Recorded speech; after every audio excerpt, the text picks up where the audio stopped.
शिव अनादि है, उनका ना कोई आरंभ है और ना कोई अंत हुआ। स्वयं शंभु है, उनका ना तो जन्म हुआ है और ना ही कभी उनकी मृत्यु संभव है। वे सृष्टि के विनाशक भी है और महादेव भी, वह रुद्र भी है और शांत चेहरे वाले बाबा भोलेनाथ भी है। अगर उनके क्रोध की ज्वाला से कोई बच नहीं सकता तो उन्हें प्रसन्न करना भी अन्य देवी देवताओं से कहीं ज़्यादा आसान है। भगवान भोलेनाथ ने समय समय पर अपने विभिन्न स्वरूपों के दर्शन दिए। कभी वे वीरभद्र बने तो कभी उन्होंने नटराज रूप धारण किया, कभी वे काल भैरव बने तो कभी अर्धनारीश्वर बनकर अपने भक्तों के बीच प्रसिद्ध हुए। शिव को अघोर तंत्र का जनक भी माना जाता है। यही वजह है कि अघोरी साधक शिव और शक्ति के स्वरूप की पूजा कर सिद्धियां एकत्रित करने में अपना जीवन व्यतीत कर देते हैं।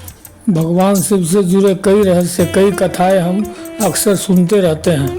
शिव परिवार यानी भगवान गणेश, कार्तिकेय, माता पार्वती, इनसे जुड़ी कथाएं भी हम कई बार सुन चुके हैं। लेकिन बहुत से लोग अभी तक इस बात से अनभिज्ञ हैं कि भगवान शिव की एक बहन भी थी। क्या कभी आपने भगवान शिव की बहन के विषय में सुना है? तो चलिए कथा को प्रारंभ करते हैं। अगर आप यह कहानी सुन रहे हैं तो पूरा सुनिए, आधा अधूरा छोड़कर जाने की गलती मत कीजिएगा। इस पवित्र कथा को सुनने मात्र से मनचाहा फल की प्राप्ति होगी। आपके जीवन में हमेशा शांति बनी रहेगी। अगर आप शिव भक्त हैं तो भोलेनाथ का अनादर न करें। आज हम आपको ननद भाभी यानी शिव की बहन असावरी देवी और माता पार्वती से जुड़ी एक अद्भुत कथा सुनाते हैं। जब माता पार्वती भगवान शिव से विवाह कर कैलाश पर्वत पर आई तब वे कई बार उदास और अकेला महसूस करती थी। भगवान शिव तो अंतर्यामी हैं। उन्होंने माता पार्वती के मन को पढ़कर उनकी उदासी का कारण तो जान लिया था, लेकिन फिर भी उन्होंने पार्वती से उदासी का कारण पूछा। तो माता पार्वती ने उनसे कहा कि उन्हें एक ननद चाहिए। माता ने कहा, काश मेरी कोई ननद होती। भगवान शिव ने उनसे पूछा कि क्या ननद के साथ तुम निभा पाओगी?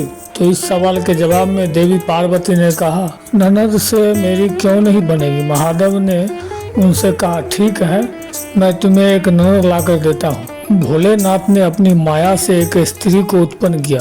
वह स्त्री बहुत मोटी और भद्दी थी, उसके पैर भी फटे हुए थे। भगवान शिव ने देवी पार्वती से कहा, ये लो देवी, आ गई तुम्हारी ननद। इनका नाम असावरी देवी है।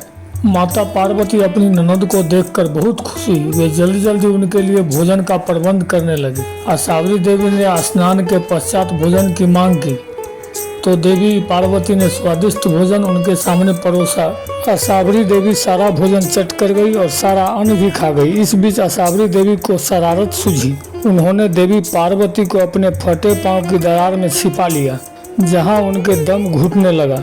जब भगवान भोलेनाथ वापस आए तो अपनी पत्नी को ना पाकर बहुत चिंतित हुए। उन्होंने असावरी देवी से पूछा कि कहीं ये उसकी चाल तो नहीं। असावरी देवी मुस्कुराने लगी और पार्वती जी को अपने पैर की दरारों से आज़ाद किया। आज़ाद होते ही देवी ने कहा, भोलेनाथ कृपा कर ननद को अपने ससुराल भेज दे, अब और सहन नहीं कर सकता। भगवान शिव ने जल्दी ही असावरी देवी को कैलाश पर्वत से विदा किया। इस घटना के बाद से ननद भाभी के बीच छोटी छोटी तकरार और नोकझोंक का सिलसिला प्रारंभ हुआ। वीडियो को बोलते समय कोई त्रुटि हुआ हो तो क्षमा चाहता हूँ। उम्मीद है वीडियो अच्छा लगा है। महादेव के सच्चे भक्त है तो चैनल को सब्सक्राइब जरूर करें। कमेंट में लिखे हर हर महादेव।